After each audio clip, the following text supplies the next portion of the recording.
Hello friend, જય શ્રી કૃષ્ણ। તમારું સ્વાગત છે મારી પરીસ કિચન યુટ્યુબ ચેનલમાં।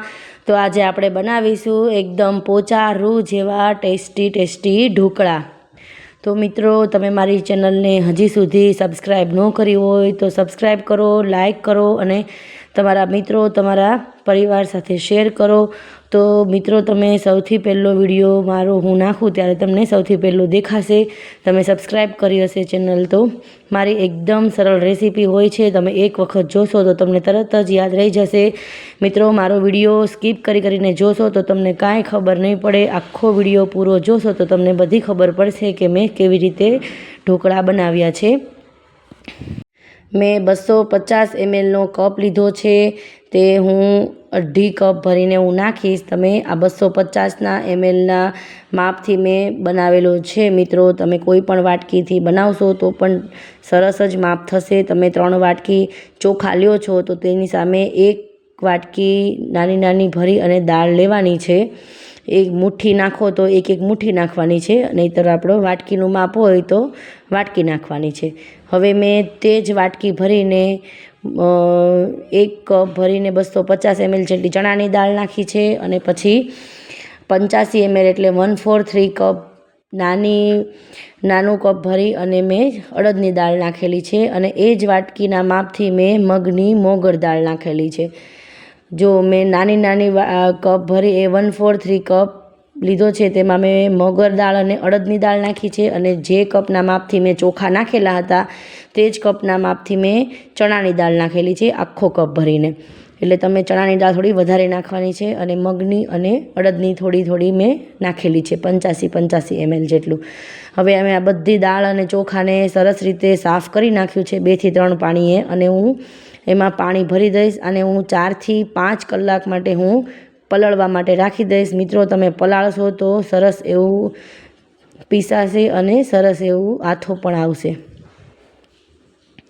હવે હું આને 4 થી 5 કલાક માટે હું પલળવા માટે મૂકી દીધી હતી। આપણી સરસ દાળ, ચોખા બધું જ પલળી અને રેડી થઈ ગયું છે। હવે આપણે આને મિક્સર જારમાં આપણે પીસી લેવાનું છે, એકદમ કરકરું પીસવાનું છે। આપણે આની ફાઇન પેસ્ટ બનાવવાની નથી, કેમ કે તમે વધારે પીસી નાખશો તો તમારે ઢોસા જેવું ટેક્સચર બનશે, નહીં તો તમારા ઢોકળા છે તે એકદમ સારા નહીં બને। તમે એકદમ કરકરું પીસશો તો એકદમ સરસ રીતે તૈયાર થશે ઢોકળા। જો આવું કરકરું એકદમ પીસવાનું છે, એકદમ દરદરું। બધું આવી રીતે મેં પીસી નાખ્યું છે અને આને આપણે 8 થી 9 કલાક માટે આથો લાવવા માટે મૂકી દેવાનું છે। મિત્રો, આથો લાવવા માટે તમારે મીડિયમ છાશ હોય, ખાટી નથી લેવાની, એકદમ મોળી છાશ મેં નાખી છે। તમે બહુ વધારે ખાટી નાખશો તો વધારે ખાટા ઢોકળા થશે, તમે આવી રીતે મીડિયમ છાશ નાખશો તો મીડિયમ ખાટા થશે।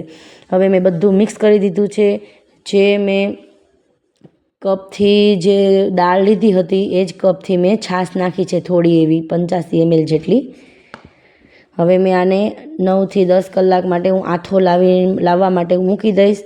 તમે બપોરે તમારે ઢોકળા કરવા હોય તો તમે રાત્રે આથો લાવવા માટે મૂકી દેશો તો સરસ એવો આથો આવી જશે। જો મારો આથો એકદમ સરસ રીતે આવી ગયો છે મિત્રો, ચોમાસું છે તો પણ સરસ એવો આથો આવ્યો છે, કેમ કે મેં અડદની દાળનો ઉપયોગ કર્યો છે અને અડદની દાળથી આથો પણ સરસ આવે છે અને ઢોકળામાં ટેસ્ટ પણ ખૂબ જ સરસ આવે છે। મિત્રો, હવે મેં આમાં દૂધી નાખવાની છે। મેં એક દૂધી લઈ લીધી છે, છાલ ઉતારીને અડધી દૂધી લીધી છે। હું બધી દૂધીને છીણી નાખીશ છીણીની મદદથી। તમે આ દૂધી નાખશો ઢોકળામાં તો એકદમ ઢોકળા છે તે પોચા રૂ જેવા પણ બનશે અને એકદમ ટેસ્ટી પણ લાગશે। આમાં આપણે બટેટું કે એનો ઉપયોગ કર્યો નથી, ખાલી દૂધી અને આદુ, મરચાં, લસણ અને ધાણાનું નાખેલું છે।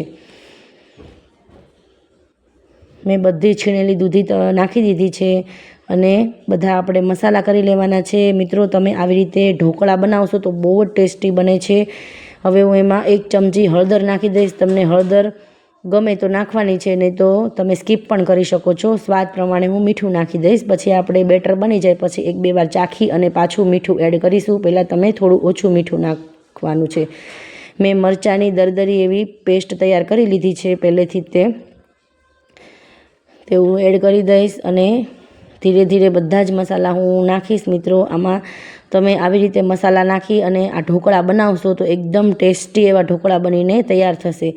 હવે મેં મરચાંના જારમાં જે થોડું જે મરચાંની પેસ્ટ હતી તેમાં થોડું પાણી નાખી અને આમાં નાખી દીધું છે, કેમ કે આપણે પાણી તો નાખવાનું જ છે, કેમ કે વધારે ઘટ્ટ આપણે બેટર નથી રાખવાનું. અને 1 ચમચી આપણે ખાંડ નાખવાની છે, કેમ કે આપણે છાશ નાખેલી હતી એટલે બહુ વધારે પડતા ખાટા ન લાગે, એટલે તમે ખાંડ નાખશો એટલે બે બેલેન્સ થઈ જશે. મેં કટકી કરી અને લસણની નાખી દીધી છે 2 થી 2.5 ચમચી જેટલું. 1 ચમચી મેં છીણેલું આદું લઈ લીધું છે અને 1 વાટકી ધાણા લીધા છે ઝીણા ઝીણા કાપીને.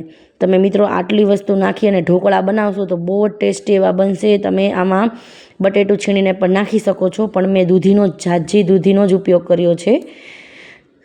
મેં બેકિંગ સોડા નાખી દીધા છે અને એની ઉપર 2 ચમચી મેં તેલ નાખેલું છે. એકદમ સરસ આપણું બેટર છે, એકદમ ફ્લફી પણ બની જશે તેલ ઉપર સોડા ઉપર તેલ નાખવાથી, અને એકદમ પોચા રૂ જેવા જાળીદાર ઢોકળા બનીને તૈયાર થશે.